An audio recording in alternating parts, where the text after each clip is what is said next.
I am Katharina Michio, and you are watching NY Mania. I'm Kayla Welsh, and you're watching Yankee Mania. Hi, my name is Maria Venuto, and you are watching New York Yankee Mania. I'm Marnie Schneider. I'm the author of Football Freddy, and I am so excited to be part of the New York Yankee Mania show. Hey, everybody, it's Ian Eagle. You are watching NY Yankee Mania, the best. Hey, good afternoon, everyone. Welcome to NY Yankee Mania. This is Nitin Ramachandra and Sean Browning to my right. Welcome, everyone. What's up, Dizzy Donut? Welcome to the chat. As you know, obviously the Yankees and the Angels played at 1:35, the last game of the series, of the 4-game series. Hopefully the Yankees can win this one. But first, we're going to have a special guest, which my team and I booked for you guys for coming out. He's about to come on soon. His name is MARCOS GUNFELD. He is a current beat reporter / writer for the Boston Red Sox. So glad that my team and I could help you guys out with this. And Joe, unfortunately, Joe won't be joining this, but Joe will be doing the play-by-play for the Yankees-Angels game at 1:35. So tune in for that. But first, we're glad to have MARCOS. Once he comes on, we'll add him. And there he is. He has joined. And without further ado, we're going to bring up the man of the show, MARCOS GUNFELD. Like I said, he's a beat writer / reporter for the Boston Red Sox. And right before the Yankee game starts at 1:35, we're going to get his insight on the season so far, obviously the Boston Red Sox, and everything else. So let's welcome MARCOS into the stream. What's up, MARCOS? Thanks for joining. Hey, Nitin, how are you? Hey, guys. Nice to. Hey, MARCOS, how you doing? Nice to join with you. Yeah. So first, thank you for joining. And the host of the show, his name is Joe. Unfortunately, he won't be joining, but he'll be doing the play-by-play for the Yankee game. But it's going to be me, Nitin, who brought you on, and this is Sean to my right. So, can you hear us? You hear? Oh, I can't. We can't hear you. Yeah. There we go. Yeah. So how are you doing? Welcome to the chat. Good, thank you. Can you repeat your name? Sorry. Nitin, and then and to my right is Sean. Hi, Nathan, Sean. Nice to meet you guys. Thank you for. Nice to meet you. Yeah. So, and Joe just typed in the chat. He said, "MARCOS, thank you so much for coming on." Sure. Yeah. So, MARCOS, let's start off your journey real quick. And how did you get into beat writing and reporting, especially baseball and especially for the Boston Red Sox? Yeah, I'm from Venezuela. Yeah, Venezuela is baseball is with difference with all South American countries. Venezuela main sports is baseball, and yeah, baseball is a big thing in Venezuela. Winter League in Venezuela is a huge league over the winter, and I used to, when I decided to get a degree in journalism, I initially start making some political stuff there in Venezuela. Mm-hmm. But when I figured out that that's a risky thing in Venezuela, I decided to move on to sports. I always loved baseball. My father, who passed away in 2012, he loves baseball, and he taught me everything about baseball, and he invited me to a lot of baseball games in Venezuela, here in the U.S. as well, and he taught me everything about baseball, and that was my passion all my life. And yeah, once I decided that the political side of the journalism was a risky one in Venezuela, I decided to move on to sports and start making some content in Venezuela for online media. Back then, it wasn't usual to do that. Internet was making the first steps yet, so I decided to make content in online, and I started getting some opportunities there for a lot of media there. So I get a credential to cover baseball, and then I decided to cover the 2009 World Baseball Classic. Hmm. I went to Toronto and I went to Miami to cover the Venezuelan national team, and then I tried. My sister has been living in Boston for a long time, so every time that I had the opportunity to come here to visit her, I try to go for a game here in Boston or in New York. I went to some games also in San Francisco, Oakland, and then in 2023, I covered the World Baseball Classic again. That was my second time covering the tournament. And then my family was here, and I started to do the process to try to join them. My family was already settled here, so I started the process to try to join them. I've been working with. I've been working about that for a long time. So now, in the meantime, I also started covering the Boston Red Sox. I started covering the Woo Sox team in AAA 2 years ago, and then last year I had the opportunity to get the credential, and I started covering the team here in Boston. I'm trying to do more this year. I hope I am able to do that.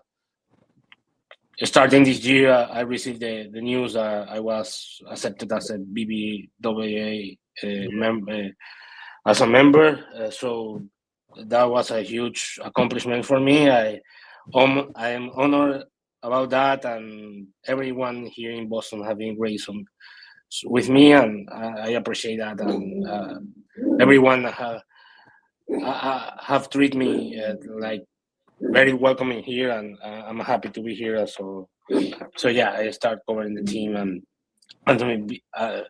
it's been a long road, a long journey. It's been a dream come true. I dream about this all my life, and yeah. That's amazing. Marcos. Yeah. First of all, I want to send my prayers and thoughts to you and your family about your father, and so sorry for your Thank loss. you. Yeah. And I'm he's looking down at you right now, and he must be. I hope. Thank you so much. Thank you. I appreciate it. No problem. Yeah, it was tough because it was dealing with that and also with the situation in Venezuela, so it was very tough. But yeah, I tried to grind a lot and try to accomplish my dreams. Yeah. Yeah, Sean, go ahead. Yeah. So, how did it get to where you began being covering the Red Sox? Yeah. As a beat reporter. So how did that kind of link there? Sorry, what? So how did it work out to where you became the beat writer or beat reporter for the covering the Red Sox? Yeah, Once I came here, I've been dreaming to cover Major League Baseball as a full-time journalist since I was a young kid. So since I started to covering baseball in Venezuela, that was my dream. So yeah, as I mentioned, my sister has been living in Boston since over 20 years now. So I went a lot to Fenway Park every time that I visit her. I went a lot to Fenway Park, and it was a dream. I grew when I started covering baseball. The Red Sox was a team that was making a lot of successful back then, 2004, 2007, 2013, and then to 2018. So yeah, it was special because my sister has been living here for a long time, and so this has been a very important city for me and for my family. We have a lot of memories here, and so I believe that that was always the goal to try to cover the Red Sox. And once I decided to try to join my family here in Boston. I tried every avenue possible to start covering the team. Wow, that's Yeah. I mean That's amazing. that's awesome, especially like you said, the early 2000s. You know, the Yankees and the Red Sox were at the it was the peak of that rivalry. You know, they were arch rivals, yeah, but yeah, you know, yeah, deep respect to both teams. yeah. And Yeah. Ken here in the chat, and he's one of our panel guys. He asked Marco, how celebrated was the WBC championships In in Venezuela. Venezuela? Oh, Obviously, with it the was one they amazing, won. man. It was Yeah, amazing. Yeah, it was the best experience ever. I wasn't. It wasn't my plan to be there. I was planning to be in Fort Myers Yeah. to cover the World Base, the spring training, the Red Sox spring training. I went to Fort Myers, and when I was on my way to Fort Myers, I figured out that Venezuela will be in the championship game. So I asked help for help for. I asked MLB for help to get the credential, and they helped me. An amazing team, PR team. MLB has an amazing team, so they helped me. They gave me the credential, and it was. I know that a lot of people watch a lot of news about Venezuela. It's been a long time. We have been through a lot. So yeah, I believe the country needed this. Yeah. We haven't celebrated anything in the past 30 years. It's been a long, long road. So I believe it was. I'm pretty sure that I'm speaking oh yeah, for all the country here. That was the best day of our life. Baseball means a lot to Venezuelans, yeah. to I Venezuelan mean, people. So you felt the energy. You saw the energy in that stadium in Lone Depot Park. You saw the energy. That was the same energy all across Venezuela, because baseball means a lot to us. So I believe that it was the best days of our life. We needed this. We have been through a lot, so we need that. We need that energy. I believe that people are still celebrating that oh accomplishment. yeah. It was I huge for mean, the country, and that was the best days of our lives. Yeah, Yeah, yeah. I mean, Venezuela in this tournament, they were great.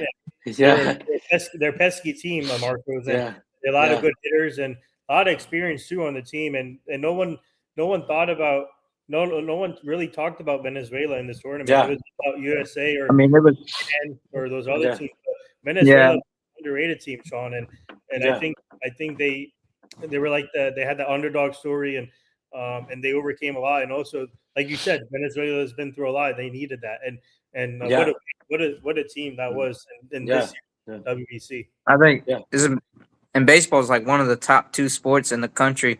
I mean, you obviously got soccer, Yeah, yeah, but baseball's up there with the way the country loves it, the way people rally around it, and yeah, you could feel it too. And it was like this World Baseball Classic. You had two darling teams. You had two surprise teams. One was Venezuela, and the other one was Italy. yeah. You know, Correct. I believe it was a little bit of surprise because a lot of restrictions with our pitchers. So Pablo Lopez got injured at the yeah, last minute. Jose Alvarado wasn't able to pitch. Robert Suarez also wasn't able to pitch in the tournament. Bruce Graterol is injured. So we lost a few guys that were important in the roster, but it was amazing. It was a surprise that Eduardo Rodriguez had that performance in the championship game, striking out twice. Aaron yeah, Judge, yeah, it was an amazing performance. He started he's having a great season so far. Mm. Yeah, it was amazing. The relief pitchers made a great job in the tournament. Andres Machado, Daniel Palencia were amazing. Oh yeah. So I believe that there were a couple of performances that was a little bit unexpected. Emmanuel de Jesus had a great tournament. I didn't expect that, but he did a great job against Israel. He did a great job against Italy. Caden Montero as well. So everything went well for Venezuela, despite we lost a few guys that were important in the roster construction, but it was amazing. Yeah. Yeah, no. Yes. Speaking of the Red Sox, then obviously speaking of, what are your thoughts so far this season overall, and also for the Red Sox? And they've been struggling here, but they've been playing better baseball now. Yeah. I think 7-11 or 8-11. I think their record is. Yeah. Talk about so far what they've been through, and also like the season in general so far. I don't like to I don't like to make a big deal starting the season earlier in the season. I think this is a Major League Baseball has a long season. I during my career I saw a lot of teams starting well or starting or having a bad stretch earlier in the season, and then after the All-Star breaks, the All-Star break, everything. Turnaround. Many teams that started very good, then down the stretch they didn't perform well, or vice versa. So I don't like to make a big deal. The Red Sox had a similar stretch back in April last year, and then things turn around. I believe this is a good team. They have a good pitching staff. They had a great defense. They have a lot of guys that are capable to win a Gold Glove. Maybe there are some doubts about the offense side of the game, but yeah, I believe this is a good team. I think they will figure out how to turn things around. They can add a hitter later in the year before the trade deadline. So I think that they will turn around the things. This is just the beginning of the season. I believe they made a lot of good transactions during the off season. So I think they will figure out how to turn things around. So they start the season last year, I believe, 8-9 in the first 17 games, if I'm not wrong. They start the season 6-11, just a couple of games of difference. So I don't know. Yeah. I don't know. Well, and then you got Roman Anthony and Casas. Yeah. They got a lot of young guys that are in their sophomore season.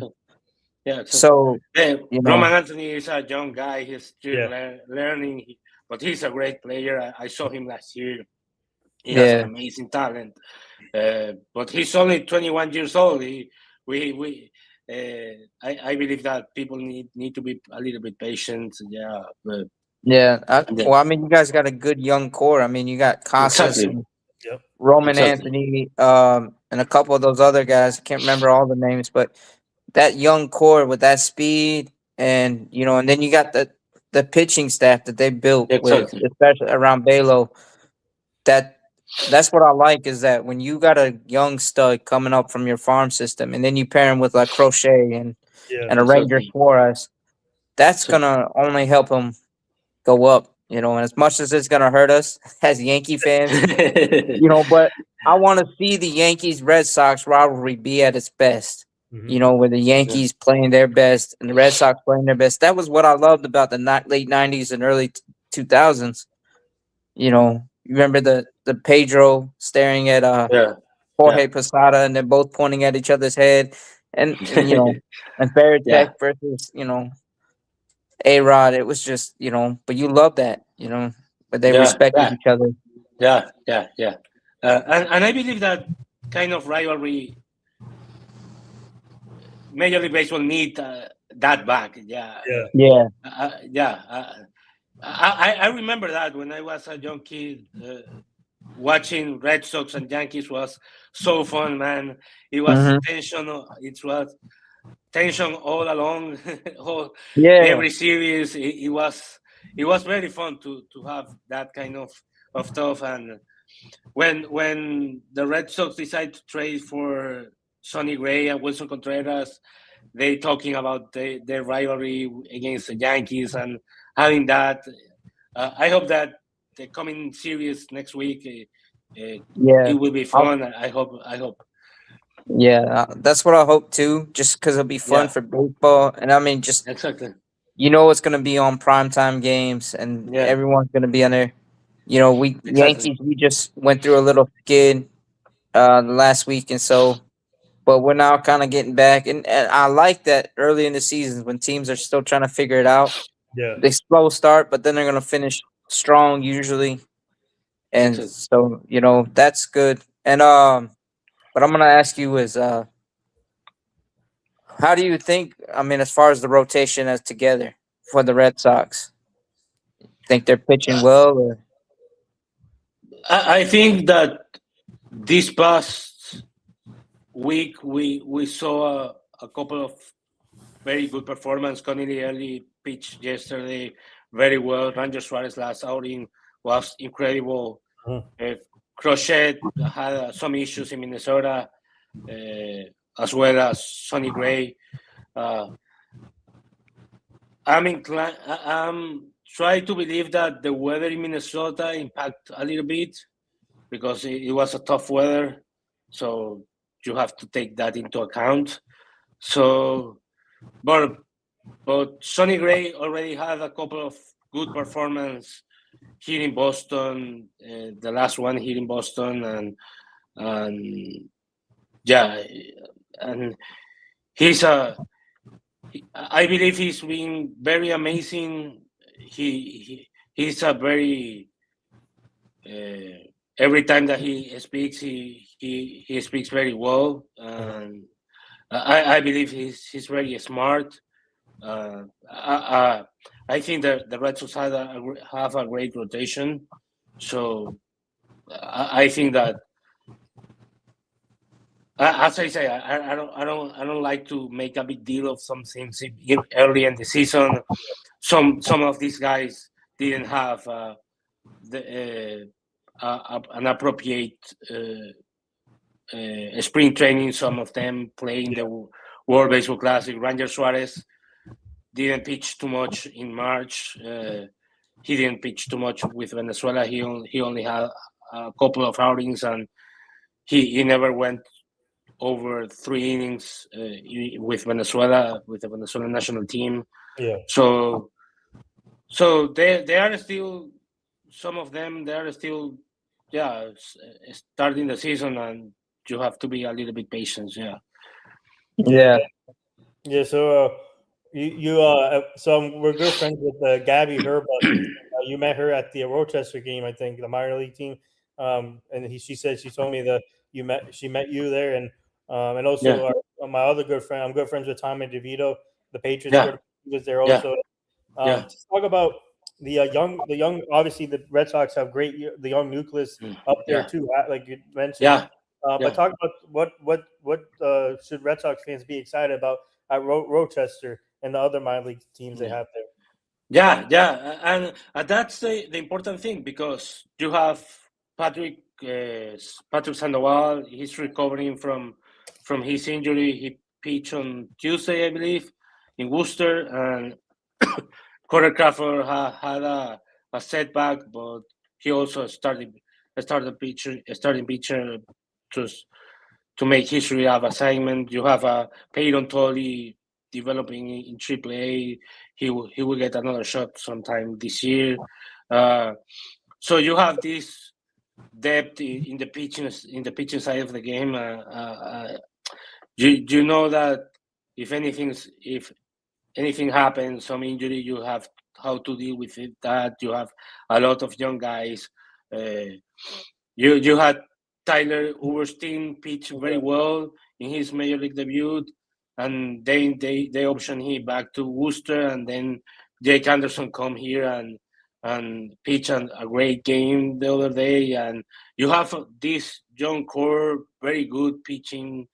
You have an amazing staff that in Major League Baseball, and then developing in AAA and in AA. So even in Greenville, they have this guy Juan Valera, who is impressing everyone there. So what I believe that the Red Sox, after Pedro, after Kurshili, they had they didn't have this depth in the pitching side of the game. So they are building that right now, and it's impressive. It's a lot of young, talented guys that are starting their career with the Red Sox in the minor leagues, and it's amazing, man, because pitching is very important, of course, and they have this kind of talent, and it's amazing, man, to see all these guys developing in the system, and yeah, it's amazing. I'm pretty optimistic of the future of the team, really. I know that the starting of the season isn't being too much promising, but yeah, but I believe the Red Sox have been building a great system, and they have a lot of talent. Sean, go ahead. Yeah. So, what's your thoughts on some of the rule changes and how the ABS system this year has? I love it. I love it. I love it. 100%. Yeah. Maybe I believe. I know it's the right thing to do, but the only thing that I see is when a pitch just hit a little bit part of the ball. Yeah. It's kind of difficult for the hitters, but it's the right thing to do. If the ball is in the strike zone, it's a strike. So, but I love it that they have the opportunity to challenge the pitches, and that the game is as fair as they can be. Yeah. Yeah, I mean, it also shows you that like some of these umps actually know what like they're calling. You think we used to think it was all these egregious ones, but then you see how close the border's on like a tenth of an inch. Yeah, exactly. Yeah, exactly. That's Jose Altuve had a strikeout in that way. It was a tenth of an inch in the strike zone. Yeah, but it is what it is. Yeah. Before we let you go, you've done so many interviews in your career, especially with the Red Sox, like Alex Cora and a bunch of players. But what would you say your most memorable interview was? During my covering the Red Sox, or in general? Or in general. Well, I made a couple in Venezuela. Mm-hmm. I was able to interview James Joyce. I believe that I'm the only Venezuelan journalist that had the opportunity. Obviously, the Armando Galarraga games was a big deal in Venezuela. That was a very big deal in Venezuela. That will be our first perfect game. And yeah, Jim Joyce is not very well remembered in Venezuela, but I had the opportunity to talk to him. He's such a nice guy. Wow. It was an amazing interview because I was able to see another perspective of that game. Obviously, when that happened, I was furious as well as everyone in Venezuela. But then I I meet him. I was able to interview him, and I changed my perspective. He's such a nice guy. He's so he's so respectful, and he always admitted that he was wrong. Sometimes you don't get that kind of behave from the umpires. For example, Angel Hernandez, I believe he never was responsible from his mistakes. But Jim Joyce was, from the beginning, he was so so responsible, so well behaved. He never had a bad attitude about that. He was so nice, and I changed my perspective of that. Nobody is perfect. Nobody is everybody can make mistakes. Unfortunately, that happened to him. And then there is a guy that I don't know how popular he is here in the US, but he was the first international player that got a $1 million signing bonus with the Yankees. His name is Jackson Melian. Okay. He was the first biggest prospect in the international market in the 90s.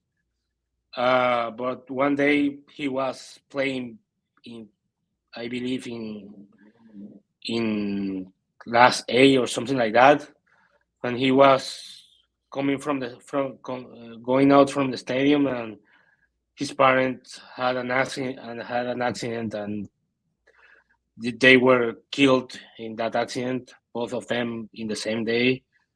That was very impactful. His story is amazing.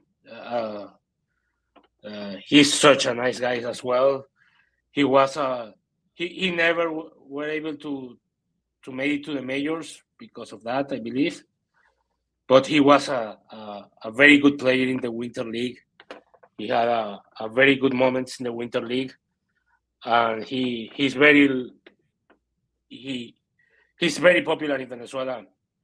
So that was an impactful interview, because he was so nice with me. He was able to talk with me about everything that happened to him. And it was impactful, because losing your parents in the same day, both of them, it is so difficult, of course, especially for a young guy. He was 18 back then, so it was a very impactful interview for me. He cried during interview, so it was the first time in my life that I interviewed someone that cried during an interview. But it was very impactful for me to make that interview. Yeah. Well, there you have it, guys. Boston Red Sox reporter Marcos GUNFELD. Thank you for joining. Thank you. Thank you, Nitin. So thank you, guys. Now we'll switch to the Yankees play-by-play with Joe. But Marcos, let's get you back on here another time. Yeah, sure. Anytime. But keep up the great work. Thank you. Thank you. It's been an honor and a privilege. Thank you. For me too. Thank you. All right. I am Katharina Michio, and you are watching NY Mania. I'm Kayla Walsh, and you're watching NY Yankee Mania. Hi, my name is Maria Venuto, and you are watching New York Yankee Mania. I'm Marnie Schneider. I'm the author of Football Freddy, and I am so excited to be part of the New York Yankee Mania show. Hey, everybody, it's Ian Eagle. You are watching NY Yankee Mania, the best.